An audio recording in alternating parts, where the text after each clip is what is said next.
I'm working on an install here on a Toyota 4Runner, putting together a air compressor system. So pretty cool system. Brackets made up from a company in the States, down in Texas I think they were, retired vet, you can go check them out. Fits right in, it's awesome. What I got to do first is get this bracket installed and tightened up.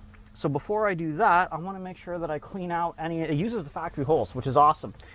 But I want to make sure that I clean out any of those threads so that I'm not just cross-threading bolts, because contrary to popular belief, cross threads are not better than no threads. I'm going to say this is one of the first sets of tools that every car enthusiast should pick up. And if you've ever thought to yourself, I don't need thread chasers because I don't make mistakes, well, you're still pretty new. So let's open this up here, and what we have is a set of thread chasers. Okay, pretty cool. The package came with the bolts that we need. So that's pretty nice because now I know what size threads that I need and what pitch. These are 6mm thread by 1.0.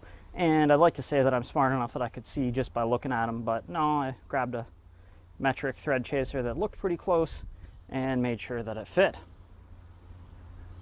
If you're not really sure where to start, there are thread gauges available.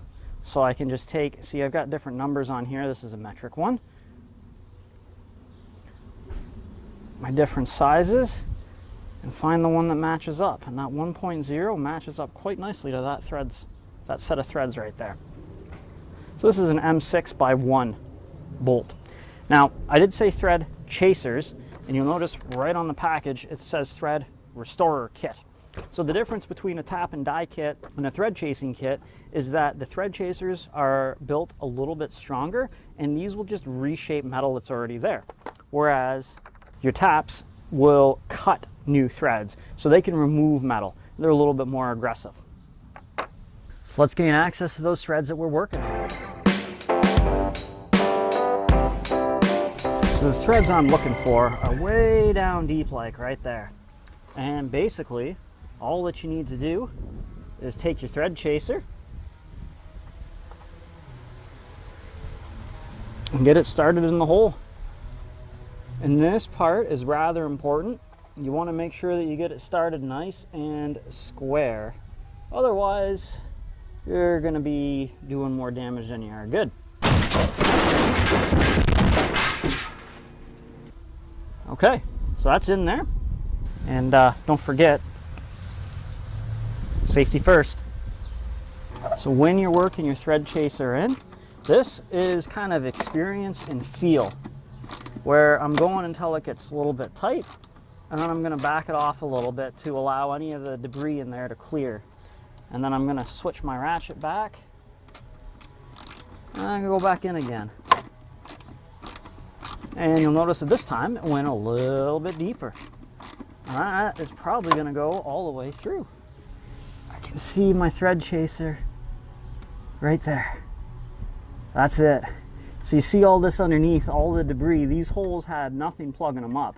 So these 3 factory nuts have got quite a bit of junk built up in them that we want to clear out before we jam the new bolts into it.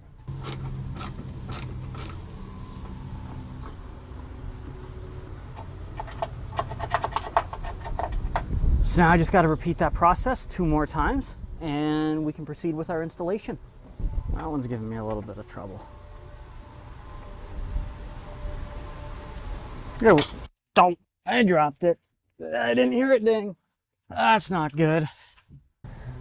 So if you're running into difficulties like that with threads that you can't get started, that would be the time to break out your tap. Now, they do make special cutting oil for this, but who could afford that, honestly? So a little bit of WD-40 never hurt. The other cool thing for your taps, they do make socket kits that give you a lot more room than the handles that come with these, where you just find the one that fits, and boom, fits on a ratchet. So I have my tap here of the proper size. If you look at the tip, you'll notice that it's tapered. So this is a starting tap. They make different taps for different situations, and these are pretty well the generic ones that you get in any tap and die kit. Start this by hand. Try to get that in there nice and straight, because remember, your taps will cut material out and you can end up with a very loose fit. Got my special socket there.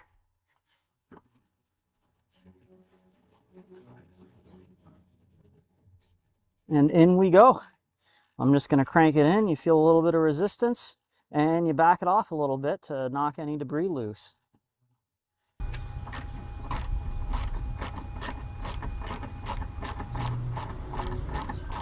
Well, that hole is cleaned out, and we just got one more to go. So now that I've tapped all the holes, grab my bolt, thread it in by hand, and make sure everything is buttery smooth. They're a lot better to do it at this stage than realize something's wrong once all the brackets are back in place.